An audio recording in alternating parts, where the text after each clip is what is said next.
টেক্সটে বলতেছি আজকে, কারণ যখন ক্লাসে গিয়েছি তোমাদের অনেক কথা বলেছি। অনেক স্টুডেন্ট অনেক ভালো আছো, আবার দুর্বল আছো, তোমাদেরকে পড়াইতে গিয়ে অনেক কথা বলে ফেলেছি। তো সেটাই আমি বলেছি, আমার চোখের পানি যদি অভিনয় হয়ে থাকে, গড নোজ দ্যাট, আল্লাহ ভালো জানে। তো স্কুল ফিল করবো তোমাদেরকে, ক্লাসে তোমাদেরকে ফিল করব।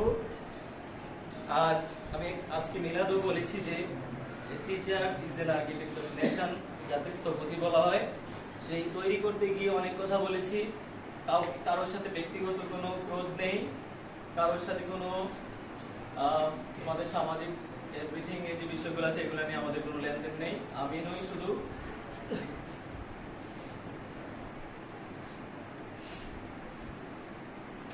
ওই ফোনগুলো মনে করে যদি আমাদেরকে ব্যক্তিগতভাবে পড়িয়েছি, যখন ফোন দিয়েছো স্যার আজকে আসবেন কিনা,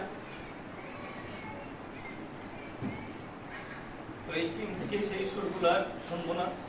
কারো যদি কোনো সমস্যা থেকে দেখতো আশিকা বলতা যে স্যার এটা পারি না, এটা পারি না। অনেকের অনেক সমস্যা, পড়াইতে গেছে, অনেকের অর্থনৈতিক সমস্যা ছিল, তারপর সবাই বেঁচে থাকতে হয়। সেই বেঁচে থাকার তাগিদে তোমাদের কাছে অনেক সময় ইকোনমিক্যাল যেহেতু ক্লাস টিচার টেনে ছিলাম, তো সেখানে অনেক লেনদেন ছিল, লেনদেনের জন্য অনেক কিছু বলেছি। আসলে সেটা একটা টিমকে চালানোর জন্য বলেছি, একটা স্কুলকে চালানোর জন্য বলেছি, কারণ সেইটার উপর ডিপেন্ড ছিল অনেক কিছু। তো আজকে যারা 4 মাস প্রায় কোচিং করেছো, এই কোর্স থেকে তোমাদের সাথে অনেক মনোমালিন্য হয়েছে।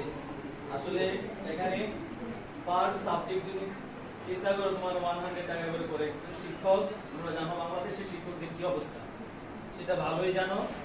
যার জন্য তোমাদের কাছে অনেক বলতো একটু শিক্ষক একটা, যেমন এটা একটা ডিউরেশন ছিল, সেখানে তার একটা টার্গেট থাকে, একটা চাওয়ার থাকে। যার জন্য তোমাদের প্রতি 10-এর লাঠি একে বোঝা, 10 মিলে কলি কাজ হারে জিতি, সবাই একত্রিত ভাবে করেছো। সেই জন্য হয়তো কি শিক্ষকদেরকে কিছু আমরা বা আমরা সবাই মিলেমিশে সেখান থেকে অনারিয়ান পাওয়ার টার্গেট থাকে। কারণ যারা আমরা এখানে চাকরি করি, আমরা শিক্ষক, আমাদেরও কিন্তু ফ্যামিলি আছে, আমাদের প্রতি আমাদের সন্তানদের অনেক চাহিদা থাকে। যেমন কি তোমরা তোমাদের বাবার প্রতি, মার প্রতি অনেক আবেগ দেখে অনেক কিছু করেছো। তো এই কথাগুলো যেটা হচ্ছে কি, আমি আসলে এমন হয়েছে আমার কথাগুলো যে সকাল থেকে একটা জিনিসই মনে পড়ছে যে আজকে আসলে তো আজকে এদের সাথে কি আনুষ্ঠানিকভাবে আজকে ক্লাসটি বা আজকে যাদের সাথে কথা বলবো এটাই শেষ দিন, তাদের সাথে রাস্তাঘাটে দেখা হবে, কিন্তু ওই ক্লাসের মধ্যে যে ওইটা কোশ্চেনটা পারো না, এই সেন্টেন্সটা বলো এটা পারো না কেন, এগুলো পারো না কেন, এগুলো কথার অর্থ হচ্ছিল কি তোমরা যেন সদস্য হয়ে যাও, তোমরা যেন পারো। তো এখন পরীক্ষা হলে যাবা, পরীক্ষা হল থেকে বের হওয়ার পরে একটা জিনিস তোমাদের জন্য আমার ছাত্রগুলোর প্রতি যে কেমন হয়েছে এই প্রত্যাশাটা থাকে। যদি ভালো হয় তখন আমাদেরকে আনন্দ লাগে। আর কথা বলতে আমার সত্যি অনেক কষ্ট হচ্ছে, তোমাদের চেহারাগুলো দিকে তাকাতে পারছি না, কেন পারছি না সেটা আই ডোন্ট নো। এই আর কি, আমাদের সকল শিক্ষকরা কথা বলবেন। আর যেটা বলবো, ওএমআরসি একটু খেয়াল করে পূরণ করবে, রোল নং, রেজিস্ট্রেশন নাম্বার, সেগুলা একটু খুব কেয়ারফুলি করবা। বিশেষ করে রোল নংটা কাটাছিট করবেন, 100 বার দেখবে, ডট ডট দিয়ে ক্লিক করে রাখবে, উপর ক্লিয়ার করে সবকিছু লিখবে।